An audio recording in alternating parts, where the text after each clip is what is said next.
Assalamu alaikum wa rahmatullah. Alhamdulillah wa salatu wa salamu ala rasulillah wa ba'd. Allah subhanahu wa ta'ala says in Surah Al-Baqarah verse 158, Inna safa wal marwata min sha'airillah. That indeed Safa and Marwa, they're from the signs of Allah. Now Safa and Marwa are two hills in Mecca right near the Kaaba. And these were the two hills where the wife of Prophet Ibrahim, Hajar, she was going back and forth with her son, looking for some signs of water or for somebody to help her. So this is a very historical site and historical place. So Allah mentions in the Quran that Safa and Marwa, they're from the signs of Allah. فَمَنْ حَجَّ الْبَيْتَ أَوْ اعْتَمَرَ فَلَا جُنَاحَ عَلَيْهِ أَنْ يَطَّوَّفَ بِهِمَا. And then it says, so whoever performs Hajj of the house, meaning of the Kaaba, or performs Umrah, there is no sin if they go back and forth between Safa and Marwa. Now what I want to focus on here is the importance of understanding this verse correctly.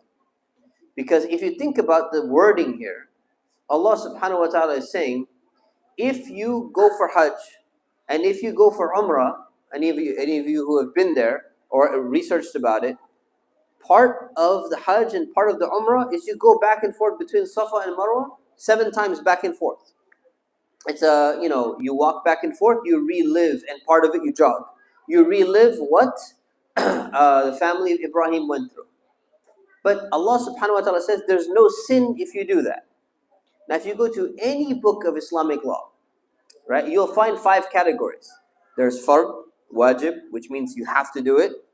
Then there's sunnah or mustahab, which means it's recommended.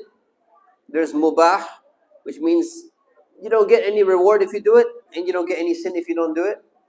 There's makruh, which means it's disliked, it's better you don't do it, you get rewarded if you avoid it. And then there's haram, it's forbidden, you're not allowed to do it. 5 main categories, in Islamic law. And if you go and you look at this verse and you say, this verse says there is nothing wrong and no sin if you go between Safa and Marwa. If you just read the verse, you would think that it's going to fall into which of the 5 categories? Based on the verse. Based on just reading of the verse. You think it's mubah. Because it says there's nothing wrong with doing it. So you'd be like, well, okay, it's not makruh and it's not haram. It's mubah. It doesn't say you have to do it. It doesn't say you should do it. But if you go to any book of Islamic law, every single one will put it in the category of this is a sunnah.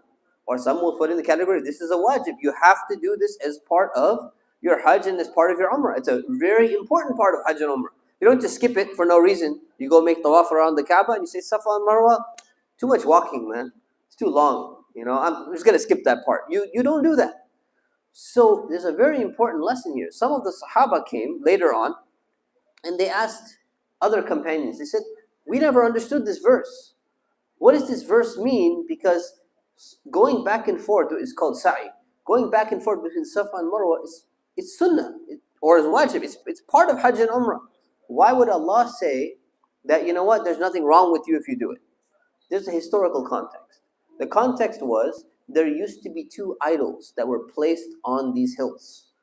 And because the idols were there, people were concerned and say, hey, well, there were idols in the Kaaba as well. So there were 2 idols there. Said, is Safa and Marwa really part of Hajj originally, or is something that was added later by the pagans or something like that? Allah is clarifying and saying, no, there's absolutely nothing. Don't think there's anything wrong with doing this. In fact, it remains part of the Hajj and Umrah since the time of Prophet Ibrahim.